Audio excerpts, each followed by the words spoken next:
안녕하세요. 슬기로운 슬대표입니다. 오늘은 슬대표의 스타트업 분석하기 두 번째 시간입니다. 우리가 기발한 창업 아이디어가 떠오르면 주변 사람들에게 말해보고 호응이 좋으면 이거 진짜 사업해볼까 하면서 설레는 마음을 안고 인터넷 서핑을 하기 시작하죠. 그런데 이미 이런 아이템이 있다는 것을 알게 되면 굉장히 실망하게 됩니다. 하지만 실망할 필요가 없다는 것을 이야기하고 싶습니다. 내가 생각한 아이템이 기존에 존재하느냐 아니냐는 중요하지가 않고 또 내 아이디어가 세상에 시초일 확률도 거의 희박하죠. 오늘 소개해드릴 기업은 바로 미국의 차량 호출 플랫폼 리프트입니다. 이 리프트는 우버와 같은 서비스를 제공하고 있는데요. 리프트가 처음에 출시되었을 때 이것이 처음 시작하는 아이디어였을까요? 그렇지가 않고요. 우버가 출시된 지 3년이 지나고 이미 우버가 미국 시장을 장악했을 때 리프트가 등장하게 됩니다. 과연 리프트는 우버의 본고지이자 독점이었던 미국 시장에서 어떻게 출발하게 되었고 지금은 어떻게 되었는지 한번 알아보도록 하겠습니다. 여러분, 카쉐어링, 라이드쉐어링, 차량 공유, 승차 공유 이런 단어들에 대해서 명확하게 알고 계시나요? 저는 좀 헷갈리더라고요. 그래서 제가 사전을 찾아봤는데 이게 하나의 단어가 여러 의미로 쓰이더라고요. 게다가 영어 단어를 받아들이면서 좀 더 혼돈이 오는 것 같습니다.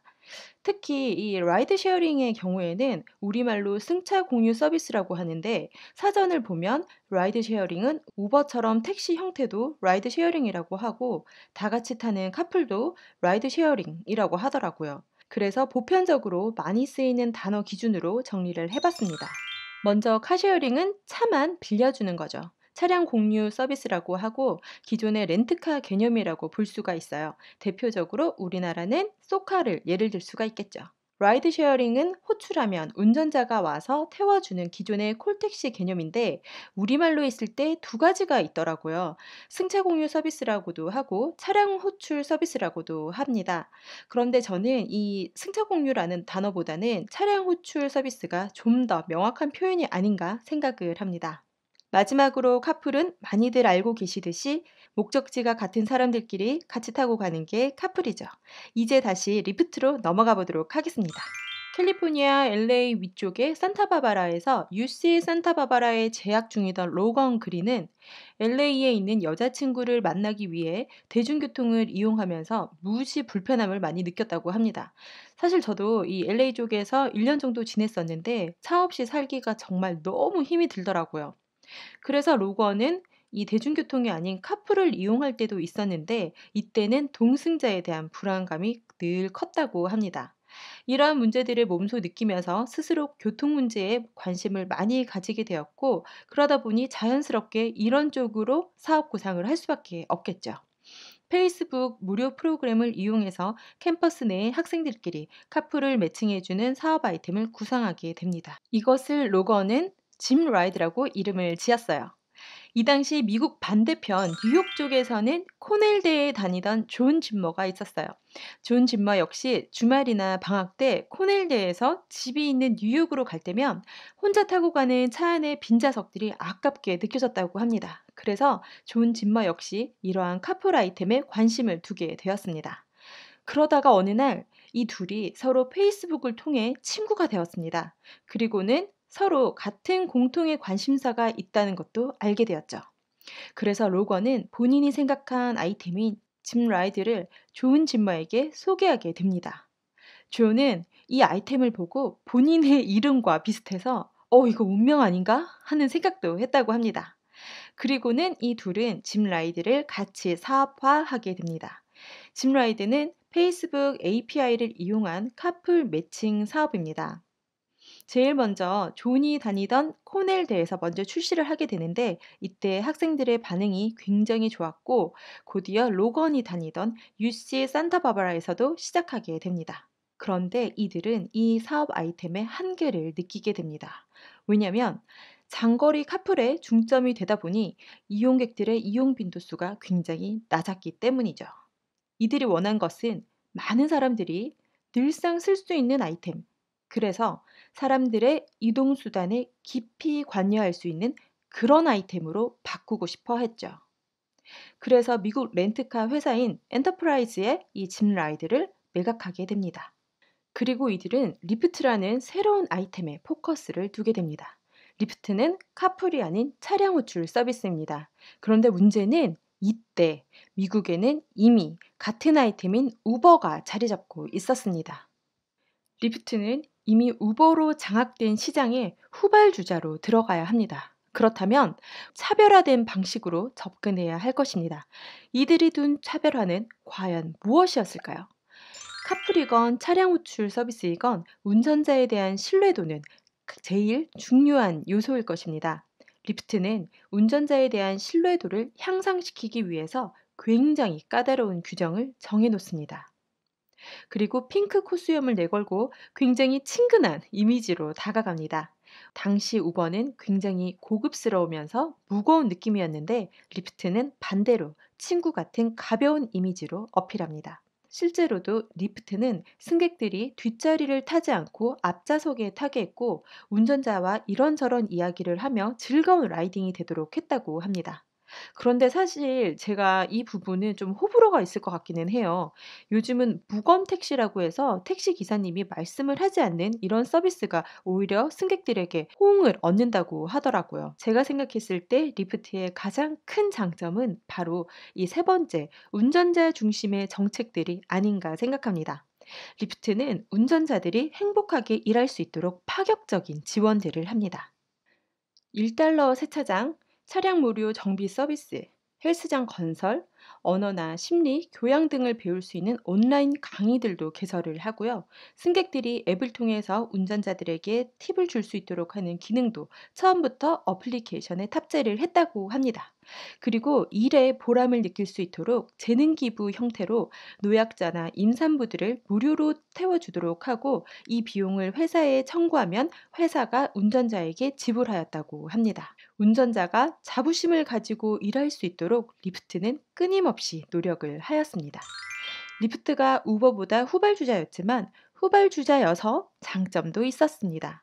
특히나 차량 호출 서비스는 사업 자체가 굉장히 광범위하고 법적인 부분, 보험적인 부분 이런 많은 이슈들이 있죠. 그래서 결코 쉽지 않은 사업 모델이지만 후발주자로서 이미 우버가 쌓은 내공들을 효율적으로 이용할 수가 있었습니다. 이렇게 리프트는 우버보다 3년 늦게 후발주자로 시작하면서 지금은 어떻게 되었을까요? 리프트의 시작은 2012년입니다.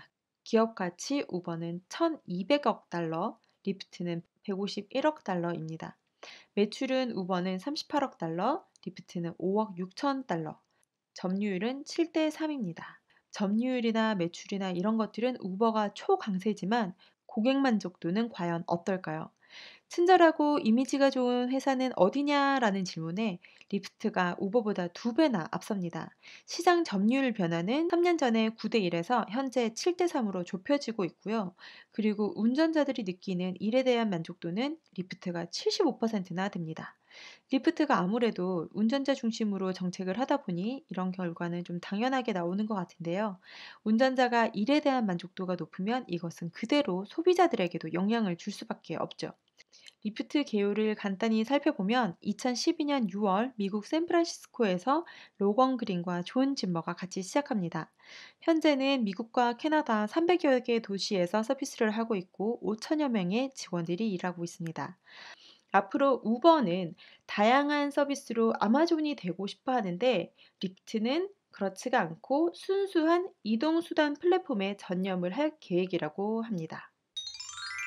리프트의 투자 내역은 현재 시리즈 H까지 갔고요. 총 투자 금액은 약 30억 달러입니다.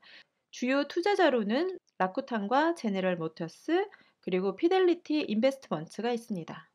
최근에 리프트는 리프트 라인이라는 서비스 카테고리를 추가하였는데요. 같은 방향 승객과 함께 같이 타면 요금을 최대 60% 절약할 수가 있다고 합니다. 올 상반기 주식시장 이슈 중에 하나는 바로 리프트와 우버가 상장했다는 것일 겁니다. 리프트는 3월, 우버는 5월에 상장을 하였는데요. 리프트가 조금 더 빨리 상장을 했습니다. 현재 두 기업 모두 상장 시작가보다 현재가가 조금 내려가 있는 상태이긴 한데요. 현재 주가는 리프트는 48달러, 우버는 32달러에 해당됩니다. 차량 공유건, 승차 공유건, 이 공유경제 모빌리티 영역이 뉴스에서도 많이 화두가 되고 있고, 특히나 소프트뱅크의 손정희 회장은 전 세계 차량 호출 서비스 기업들에게 막대한 투자를 하고 있습니다. 중국의 디디 추싱부터 싱가포르의 그랩, 미국의 우버 등 이렇게 거의 모든 차량 호출 서비스 기업들에게 투자를 하는 이유는 도대체 뭘까요? 지금부터 30년에서 50년 사이에 사람들의 이동 수단은 완전히 다 바뀔 것이라고 예상합니다. 바로 무인 자동차 자율주행 시대의 정착인데요. 이렇게 되고 나면 사람들은 굳이 내 차를 살 필요가 없게 되죠. 그러다 보면 차고지도 필요 없고 주차난도 사라지게 됩니다. 차를 소유하지 않아도 언제든지 필요할 때 호출하면 차량이 나에게로 오게 됩니다. 바로 자율주행 차는 차량 공유 플랫폼 안에서 굴러갈 것이라고 예상을 합니다. 그렇다면 자율주행 기술과 차량 공유 플랫폼 사업은 서로 협업 관계가 될까요? 손정희 회장은 그렇지 않다고 내다봅니다. 자율주행 기술은 차량 공유 서비스를 통해 축적된 데이터가 없이는 무의미해진다고 보죠. 그래서 자율주행 기술이 빛을 발하기 위해서는 데이터가 핵심 키가 됩니다. 따라서 이 데이터를 모두 손에 쥔 사람이 결국 모빌리티 영역을 모두 손에 쥐게 되는 셈이죠. 그리고 이 데이터는 모빌리티 영역을 넘어서서 미래 스마트 시티 구축의 핵심 키가 될 수도 있습니다. 저도 아파카라는 아이템을 추진한 적이 있습니다. 세컨카가 없는 엄마들이 겪는 불편함과 그리고 아파트 지하 주차장에 늘 주차되어 있는 유유 차량들이 너무 아까워서 이웃 차량을 이용한 단지 내 입주민 간 P2P 카쉐어링인데요.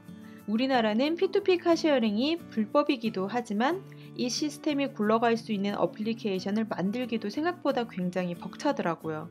결국 저는 이 아이디어를 사업화하지 못했지만 여전히 미련이 남는 아이템이기도 합니다.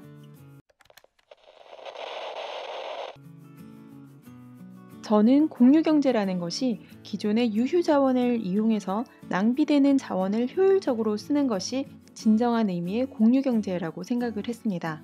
그래서 소카가 왜 공유경제인지 솔직히 이해가 잘 안 갔어요. 이건 사업자가 차량을 여러 대 사서 무인으로 하는 렌트카 사업이지 무슨 공유경제냐 이런 생각을 했었거든요. 그런데 제 시야가 좁았던 것 같아요. 멀리 미래의 자율주행 모빌리티 시대를 대비해서 우리나라도 이런 플랫폼을 통한 데이터 유효값들을 많이 축적시켜 놔야 하며 또 시스템 구축을 해나가야 하는구나라고 생각하게 되었습니다. 지금까지 슬기로운 슬대표였습니다. 감사합니다.